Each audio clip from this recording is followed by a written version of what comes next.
यहां इतनी सारी माताएं बैठी है, सबके मंगलसूत्र की डिजाइन अलग अलग होगी। बोलो री जी सही है कि गलत है? सबके हाथ के चूड़े की डिजाइन अलग अलग होगी। बोलते जाओ जरा जल्दी से, सही है कि गलत है? ठीक है। पाँव में जो बिछुड़ी पहनी हो उसकी डिजाइन अलग अलग होगी। पाँव में जो पायल पहनी हो उसकी डिजाइन अलग अलग होगी। सिर पे जो चूनर पहनी हो उसकी डिजाइन अलग अलग होगी। 16 श्रृंगार जो तुमने अपने तन पर, अपने शरीर पर, सुहाग की जितनी वस्तुएं धारण करी है, चाहे बिंदी लगाई हो, नथनी पहनी हो, कुंडल पहना हो, मंगलसूत्र पहना हो, सबकी डिजाइन अलग अलग होती है। केवल 16 श्रृंगार में से एक श्रृंगार ऐसा है जिसकी डिजाइन नहीं बदली है, वो है मांग का सिंदूर, कुमकुम एक जैसा होता है।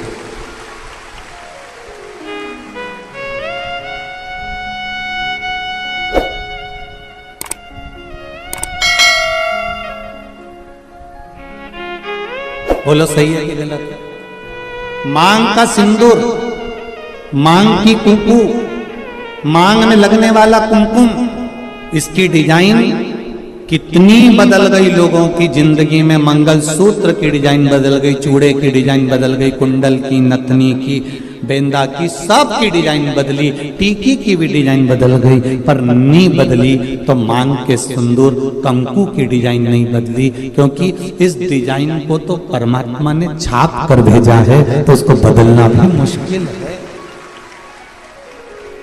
वो नहीं बदल सकता।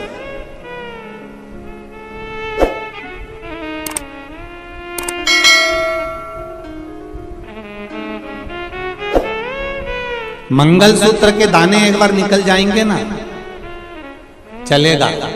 नाक की नथनी एक बार निकल जाएगी ना, चलेगी। बिछुड़ी जल्दीबाजी में कहीं निकल जाएगी ना, चलेगी। बिंदी कहीं निकल जाएगी ना, चलेगी। हाथ का चुड़ला कहीं निकल कर रखा गया ना, चलेगा। पर मांग का सिंदूर कभी भी मांग से नहीं निकलना चाहिए। ये शिव महापुराण की कथा। अब 16 श्रृंगार में से एक श्रृंगार ऐसा है मांग का सिंदूर जिसमें कोई भेद नहीं है।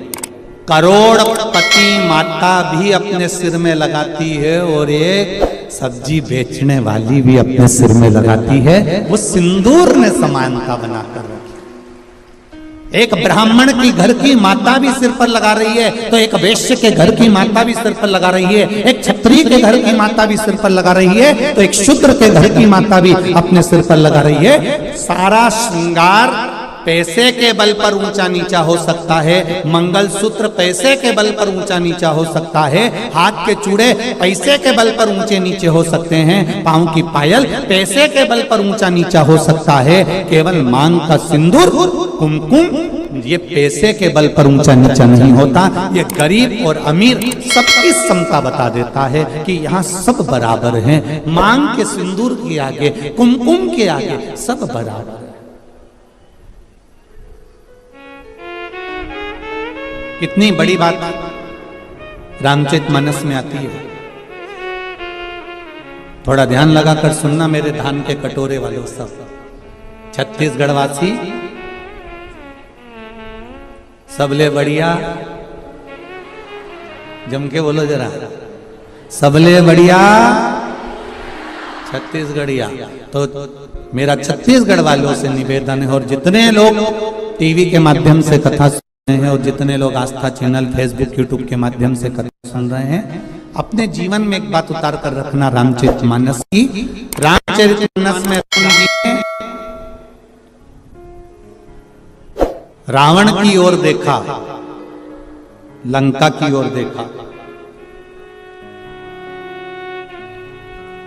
और लंका की ओर देखकर राम जी ने हनुमान जी को समझौता करने के लिए भेजा। जाओ हनुमान,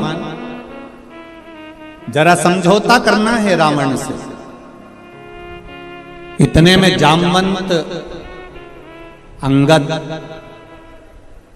और जितने बानर थे वो बोलते हैं प्रभु काय को समझौते की बात करते हो, मिटा देते हैं उस रावण को। देरी नहीं लगेगी, चुटकी भर में उस रावण को मिटा देंगे।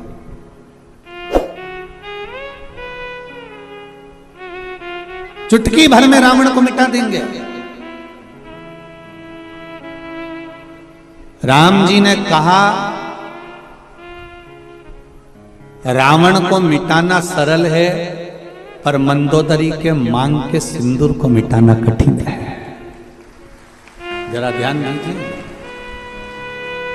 रावण को मिटाना सरल है, पर जो ये मंदोदरी ने मांग में सिंदूर धारण कर कर रखा है, जो मंदोदरी अपनी मांग में सिंदूर धारण कर कर रखी है, जो मंदोदरी अपनी मांग में कुंकुम धारण कर कर रखी है, जो मंदोदरी अपनी मांग में कुमकुम रखी हुई है, इसका सौभाग्य इसके सामने है। और इसका जो भजन है, इसका जो आनंद है, इसका जो स्मरण है, वो इतना प्रबल है कि उसको मिटाना कठिन है।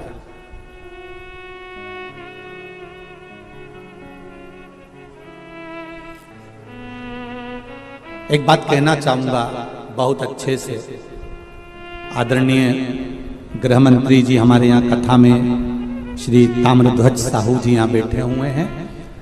आप तो आज आए हैं, पर आपके घर से जो बाईसा हैं, आपकी जो धर्मपत्नी है, हमारे लिए तो माता के तुल्य हैं।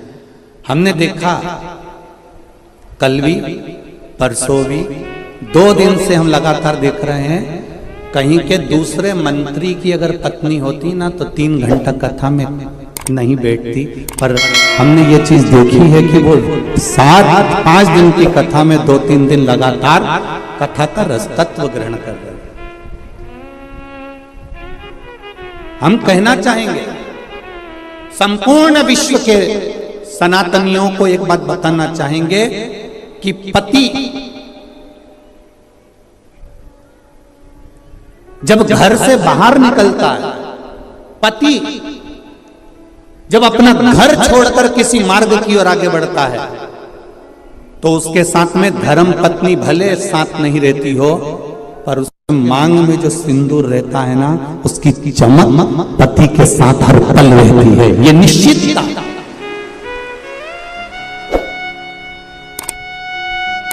उसकी भक्ति का बल, उसके भजन का बल, उसके स्मरण का बल।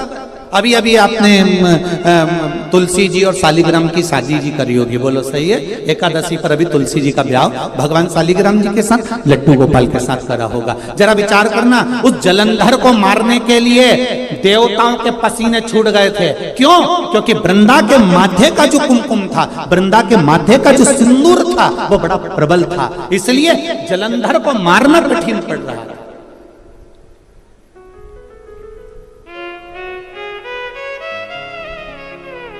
फिर करा क्या गया कि इसके सात्वित्व को डिगाया जाए,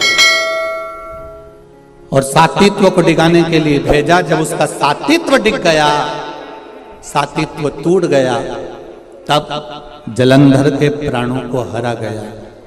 फिर निवेदन करूंगा, मेरी जितनी माताएं यहाँ बैठी हैं, जितनी मेरी बहन बैठी हैं, जितनी मेरी जीजियाँ बैठी हुई हैं, जितनी मेरी बेटियाँ बैठी हुई हैं, निवेदन करूंगा, मंगल पाणी ग्रहण संस्कार होने के बाद में, विवाह हो जाने के बाद में, अपने मस्तक पर मांग में, भले आजकल तो फैशन हो गया, ज्यादा सिंदूर नहीं लगाती हैं माताएं, कुंकू नहीं लगाती हैं, थोड़ा उनको एक अलग सा फील होता है, तो उनको वो थोड़ा, मेरा निवेदन है कि मेरी जीजियों से, मेरी माताओं से, मेरी बहनों से, मेरी बेटियों से निवेदन है, शादी होने के बाद में मांग में, और एक फिर निवेदन करूंगा, वो पेंसिल जैसी नहीं, पेंसिल जैसी नहीं, सिंदूर तुम्हारे पति ने जिस समय तुम मंडप के अंदर बैठी थी और चांदी के सिक्के से, कलदार से, अंगूठी से, डब्बी में से भर भर कर तेरी मांग में भरा था, ऐसा सिंदूर तुम्हारी मांग में भरा होना चाहिए। ऐसा भरा हुआ।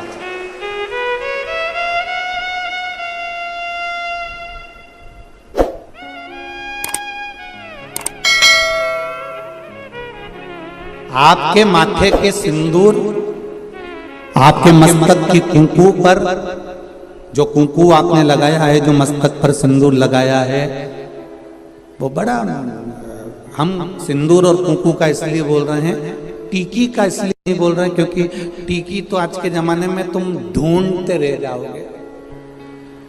एक छोटी सी पंखड़ी को भी काटते काटते, जैसे माथा की जूनी रहे, वो को निकालो, फिर देखो, बस ऐसी इतनी छोटी सी टीकी माताएं लगाती है, इतनी छोटी सी बिंदी लगाती है कि पूरा माथा पे ढूंढते रह जाओगे कि है कि नहीं है। पहचान करना भारी पड़ जाता है। निवेदन है, बिंदी तुम लगा रहे हो, कितनी बड़ी लगा रहे हो हमें उससे मतलब नहीं है, पर मांग में थोड़ा सा सिंदूर, थोड़ी सी कुंकू, थोड़ी सी डोली, जो भी आप लगाते हो वो थोड़ा सा इस मांग में होना चाहिए। अब कई लोग बोल रहे थे कि गुरुजी आप इतना लंबा तिलक लगा के आ जाते हो, कंकु यहाँ तक पोत के आ जाते हो, तो हमने कहा तुम नहीं लगा रहे तो तुम्हारे बत्तल का हम ही लगा ले, उसमें क्या टेंशन ले, उसमें क्या जरूरत।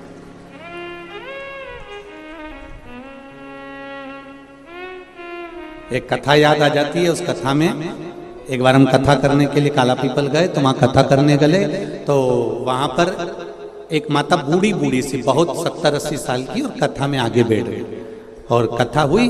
वो माता का नियम था, डंडा टेक के आती थी और 2 चोटी करके आती थी, एक में लाल रिबिन, एक में पीला रिबिन, 2 रिबिन पहले माता रिबिन बांधती थी, आप लोगों को ध्यान में होगा, ऐसा लाल, ऐसा गुत्ता गुत्ता गुत्ती गुत्ती यहाँ तक आती थी, और फिर जो स्कूल जाने वाली छोरियां होती थी, बेटियां, वो यहाँ से लेकर फिर यहाँ चिट्टा बांध लेती थी, है?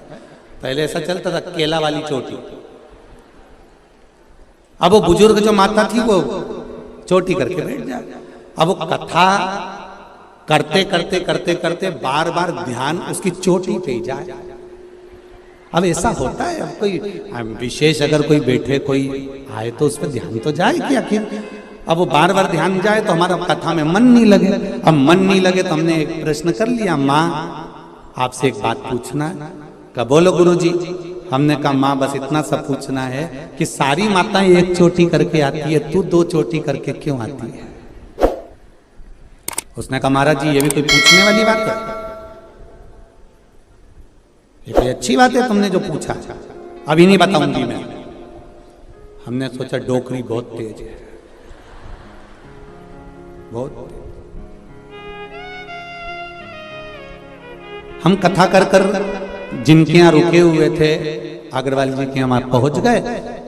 सुबेरे सुबेरे 6 बजे डोकरी ने आकर, बूढ़ी अम्मा ने आकर वो शटर बजाई। वो शटर बजाई तो हमने आशीष से कहा जरा दरवाजा खोलो।